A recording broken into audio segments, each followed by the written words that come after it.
بسم الله الرحمن الرحيم. الرحمن علم القرآن، خلق الإنسان، علمه البيان. الشمس والقمر بحسبان، والنجم والشجر يسجدان. والسماء رفعها ووضع الميزان، ألا تطغوا في الميزان، وأقيموا الوزن بالقسط ولا تخسروا الميزان. والأرض وضعها للأنام، فيها فاكهة والنخل ذات الأكمام، والحب ذو العصف والريحان. فبأي آلاء ربكما تكذبان؟ خلق الإنسان من صلصال كالفخار، وخلق الجان من مارج من نار. فبأي آلاء ربكما تكذبان؟ رب المشرقين ورب المغربين، فبأي آلاء ربكما تكذبان؟ مرج البحرين يلتقيان، بينهما برزخ لا يبغيان. فبأي آلاء ربكما تكذبان؟ يخرج منهما اللؤلؤ والمرجان. فبأي آلاء ربكما تكذبان؟ وله الجوار المنشآت في البحر كالأعلام. فبأي آلاء ربكما تكذبان؟ كل من عليها فان، ويبقى وجه ربك ذو الجلال والإكرام. فبأي آلاء ربكما تكذبان؟ يسأله من في السماوات والأرض، كل يوم هو في شأن. فبأي آلاء ربكما تكذبان؟ سنفرغ لكم أيها الثقلان. فبأي آلاء ربكما تكذبان؟ يا معشر الجن والإنس إن استطعتم أن تنفذوا من أقطار السماوات والأرض فانفذوا، لا تنفذون إلا بسلطان. فبأي آلاء ربكما تكذبان؟ يرسل عليكما شواظ من نار ونحاس فلا تنتصران. فبأي آلاء ربكما تكذبان؟ فإذا انشقت السماء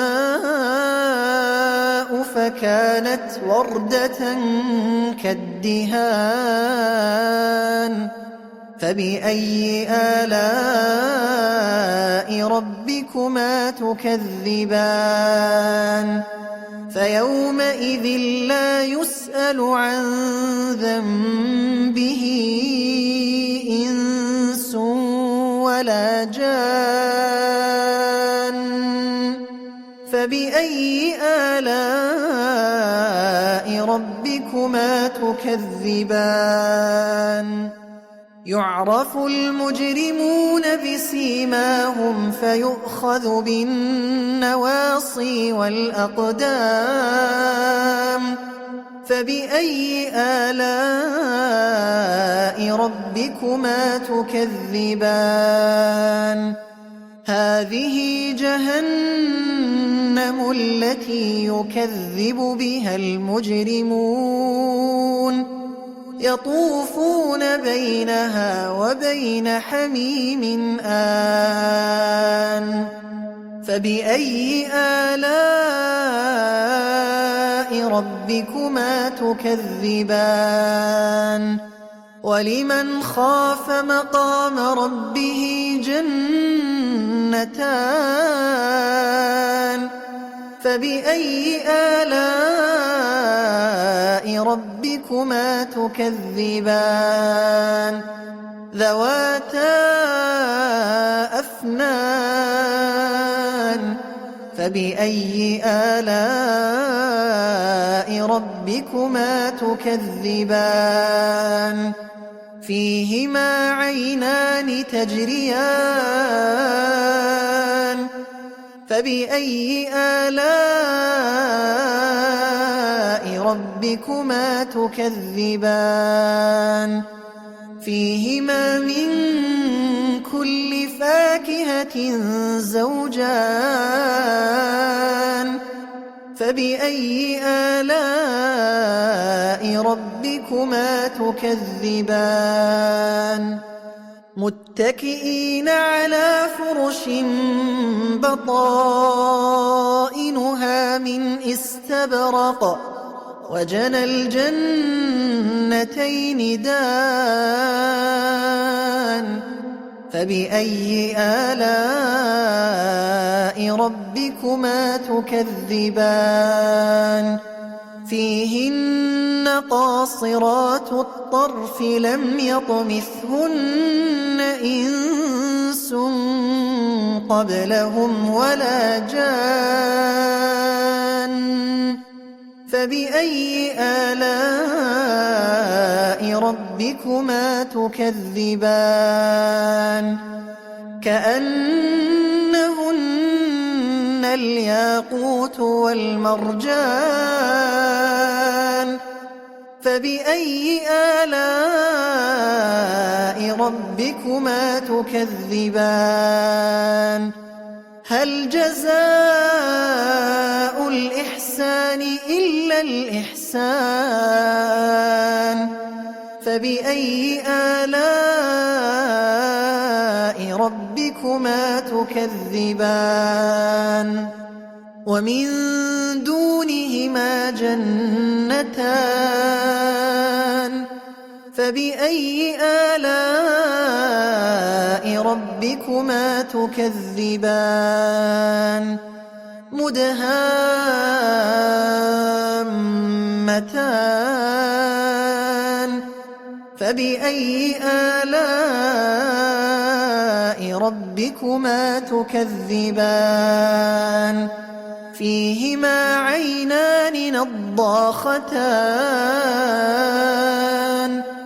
فبأي آلاء ربكما تكذبان فيهما فاكهة ونخل ورمان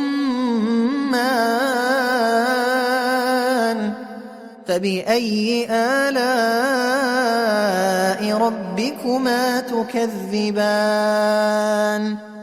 فيهن خيرات حسان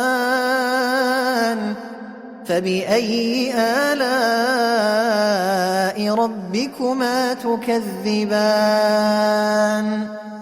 حور مقصورات في الخيام فبأي آلاء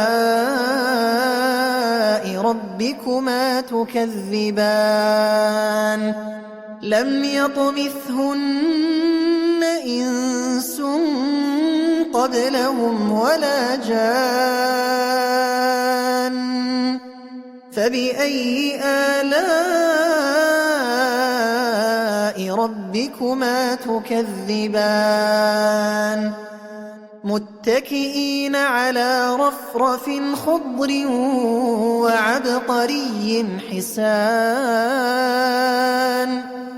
فبأي آلاء ربكما تكذبان